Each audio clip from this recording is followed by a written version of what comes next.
नमस्कार दोस्तों, तो आप सभी का स्वागत है हमारे YouTube चैनल पांडे ट्यूटोरियल में। तो लास्ट वीडियो में हमने वेट और मास के बीच में डिफरेंस को समझा। ठीक है, वो हमें डिफरेंस में हमें क्या पता चला था कि कोई भी बॉडी जिसका मास हो, जब हम उसे ग्रेविटी से मल्टीप्लाई करते हैं तो जो हमें वैल्यू मिलती है उसे हम क्या कहते हैं, वेट। अब ग्रेविटी की वैल्यू 9.8 मीटर पर सेकंड स्क्वायर ही क्यों होती है? क्या ये कांस्टेंट होती है? तो ऐसा नहीं है। जो ग्रेविटी की वैल्यू है वो अर्थ की अलग होती है, अलग अलग प्लैनेट की अलग अलग होती है, पर अर्थ पर भी इसकी वैल्यू फिक्स नहीं है। ये वैल्यू वेरी करती रहती है। अगर आप हाइट पे जाओगे, माउंटेन पे जाओगे, तो वहां पे ग्रेविटी की वैल्यू स्लाइटली कम हो जाएगी, और वहीं जब आप थोड़ा down the surface toward the sea level जाओगे तो वहां पर क्या होगी, ग्रेविटी की वैल्यू थोड़ी ज्यादा हाई हो जाएगी। ठीक है, ये अंतर बहुत ज्यादा नहीं होता है, पर फिर भी ये वेरी करती रहती है, तो हम इसे एज ए कांस्टेंट तो नहीं मान सकते। ठीक है, अब इसे कहा क्या जाता है, तो ग्रेविटी को हम बोलते हैं एक्सेलरेशन ड्यू टू ग्रेविटी।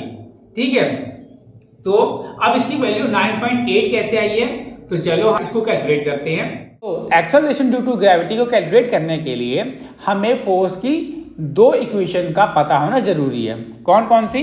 तो हमें पता है फोर्स इज इक्वल टू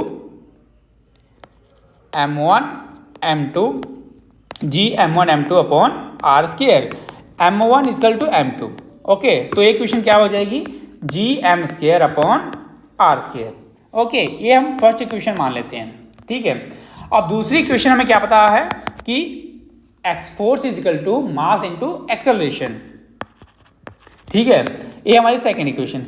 अब दोनों इक्वेशन में फोर्स तो इक्वल है, तो दोनों वैल्यू भी आपस में क्या हो जाएंगी, इक्वल हो जाएंगी। तो हम इसे लिख सकते हैं कि mass into acceleration is equal to ji m square upon are square. अब यहाँ पर मास से मास कैंसिल हो जाएगा, तो हमारे पास एक्सेलरेशन की वैल्यू क्या आ जाएगी, g M upon are square. ठीक है, एक क्वेश्चन हमें मिल गई एक्सेलरेशन के लिए, पर हम कैलकुलेट क्या कर रहे हैं, एक्सेलरेशन ड्यू टू ग्रेविटी। यानी कि कोई भी बॉडी जब अंडर ग्रेविटी आती है तो उसकी एक्सेलरेशन किस में कन्वर्ट हो जाती है, ग्रेविटी में। तो हम यहाँ पे कह सकते हैं कि हमारी acceleration is equal to g. Okay, तो हमारी इक्वेशन क्या बन गई, g is equal to G M upon are square. अब यहाँ पे जो जी है वो क्या है, ग्रेविटेशनल कांस्टेंट, और इसकी वैल्यू क्या होती है, तो वैल्यू हमें पता है 6.67 10⁻⁻11 न्यूटन मीटर स्क्वायर पर केजी स्क्वायर। ठीक है, अब और हमें पता कि m क्या है, मास ऑफ अर्थ, और इसकी वैल्यू कितनी होती है, इसकी वैल्यू अप्रोक्स होती है 6 × 10⁻24 kg। ठीक है, और जो नीचे हमें आर स्क्वायर दिख रहा है उसमें आर क्या है, रेडियस ऑफ अर्थ, और हमें पता है कि रेडियस ऑफ अर्थ कितना होता है,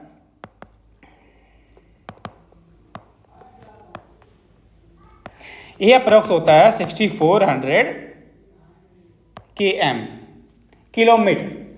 ठीक है, तो जब हम इन सभी वैल्यू को इस फॉर्मूले में पुट करेंगे तो हमें g की वैल्यू आसानी से मिल जाएगी। g is equal to G M upon are square.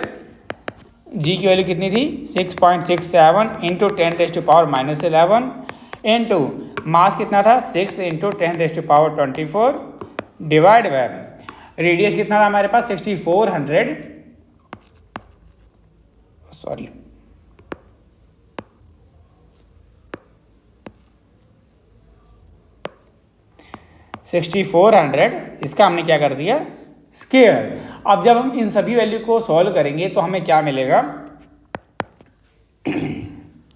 9.8 metre पर सेकेंड स्क्वायर। ठीक है, तो आशा है आपको ये चीज़ समझ आई होगी। दोबारा मिलेंगे नए टॉपिक के साथ।